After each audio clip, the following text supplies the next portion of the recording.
그러면 여기서 국민연금 개혁을 둘러싼 주요 쟁점들이 무엇인지 다음 주쯤 발표될 개혁안에는 어떤 내용들이 담길지 취재 기자와 함께 자세히 알아보도록 하겠습니다. 이 자리에 김진호 기자 나와 있습니다. 김진호 기자 어서 오십시오. 예. 그 국민연금 개혁은 과거 정부에서도 여러 차례 이제 실시를 했다 번번이 무산이 됐는데 그렇습니다. 이게 그만큼 국민들 불신이 크다는 거 아니겠습니까? 그렇습니다. 그것 때문에 늘 발목을 잡아왔습니다. 네. 이제 국민들이 가장 큰 걱정은 나중에 기금이 고갈돼서 못 받는 거 아니냐 하는 거 아니겠습니까? 그런 일이 실제로 일어날 수가 있습니까?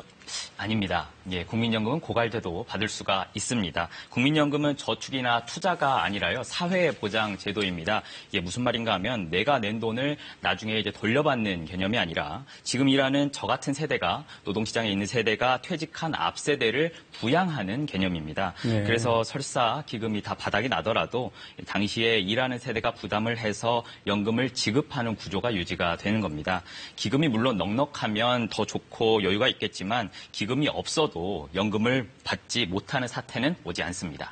그렇다면 다행인데 말이죠. 예. 그 공무원연금이나 군인연금처럼 정부가 지급을 보증하면 국민들이 좀 안심을 할 텐데 왜 이걸 정부가 안 하고 있는 겁니까? 예, 지급 보증을 하면은 그게 국가 채무로 잡혀서 우리나라 대외 신인도 하락에 영향을 준다 이런 주장이 있었습니다. 저희가 취재를 해보니까 그래도 이번 개편안에는 지급 보장을 못 박는 내용이 들어가 있을 걸로 보입니다. 네, 그렇군요. 그렇게 된다면 좀 국민들 불신이 좀 덜어지긴 하겠네요. 그럴 수 있습니다. 예. 근데 국민연금 개혁이라는 게 참 정권 차원에서도 굉장히 부담스러운 과제인데 지금 이 시점에 이게 왜 꼭 필요한 겁니까? 예, 크게 두 가지로 봐야겠습니다. 먼저 지금 출산율이 너무 낮지 않습니까? 네. 연금 체계를 지금처럼 유지를 한다면 60년쯤 뒤에는 일하는 세대가 소득의 36% 이상을 보험료로 내야만 연금 지급이 가능해집니다. 네. 이게 부담이 너무 큰 거죠. 예, 또 하나는 국민연금이 재구시를 못하고 있다는 점입니다. 현재 연금을 받는 분들은 일할 때 이제 근로세대일 때 소득의 45%를 받습니다. 이거를 소득 대체율이다 이렇게 부르는데 이 가입 기간이 짧은 분들도 많아가지고요. 월 평균 39만 원 정도를 받는 게 고작입니다. 네. 그러니까 생활이 가능한 액수가 아닌 거죠. 그렇군요. 예.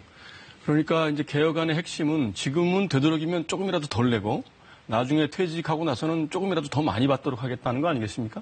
그렇습니다. 사실 전문가들은 이 보험료 인상에 별다른 이견이 없습니다. 문제는 이제 저 같은 가입자들입니다. 반발이 심하죠. 그래서 이제 지난 정부들도 걷는 돈은 못 올리고 주는 돈을 깎는 식으로 임시적으로 처방만 해왔습니다. 연금 선진국들도 이런 고민 똑같이 해왔는데요. 그래서 저희가 세계 최초로 공적연금을 도입한 독일의 사례를 취재했습니다. 같이 보시죠. 네. 연금 선진국이라 불릴 정도로 연금 제도가 발달한 독일. 하지만 국민들은 이래저래 걱정이 많습니다. Eine Frau, die sehr lange Ausfall hatte wegen Kinder bekommen oder jemand, der arbeitslos war, der hatte das nicht. Also dieser Betrag, den die Rentner zukünftig bekommen werden, der wird immer geringer. 독일의 연금 제도는 공적 연금과 기업연금, 개인연금, 사회부조 등으로 다층 구조를 이루고 있습니다. 이 가운데 공적연금 비중은 88%나 됩니다. 하지만 독일도 고령화와 저출산이 맞물리면서 재원 부족에 직면했습니다. 1957년 70%였던 소득 대체율은 올해 48%까지 떨어졌고 개인이 내는 보험료는 임금의 11%에서 18.6%로 올랐습니다. 65세인 수급 연령도 2029년까지 순차적으로 67세로 조정됩니다. 독일 정부는 공적연금 부담이 커지자 개인연금 가입자에게 정부 보조금이나 감세 혜택을 주는 등 개인연금을 권장하고 있습니다. 아울러 소득 대체율과 보험료 산정의 경제 상황을 반영하면서도 경제가 나빠지더라도 2045년까지는 소득 대체율이 46% 아래로 내려가지 않게 하는 등 안정장치도 마련하고 있습니다. Rentnern entwickelt hat. Hierdurch soll vermieden werden, dass der Beitragssatz in Zukunft zu stark steigt. 독일 정부는 국민복지와 사회 안전망을 구축하는데 공적연금이 핵심 역할을 한다고 보고 경제 사회 여건 변화 속에서 끊임없이 개선 방안을 찾고 있습니다. 베를린에서 KBS 뉴스 유광석입니다. 이 독일 사례가 좋은 참고가 될 것 같은데요. 그렇습니다. 그 정부 개혁안이 다음 주쯤 나온다고 그랬죠. 그 내용이 어떨지 예상을 좀 해볼 수가 있습니까?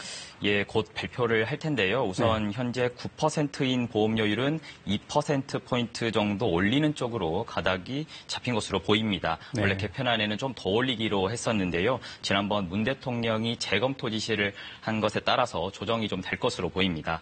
현재 45%인 소득 대체율은요. 앞으로 40%까지 내리기로 이미 예정이 돼 있습니다. 이거는 좀 올릴 것으로 보입니다. 연금 전문가가 현재 청와대에 있죠. 김현명 청와대 사회수석인데요.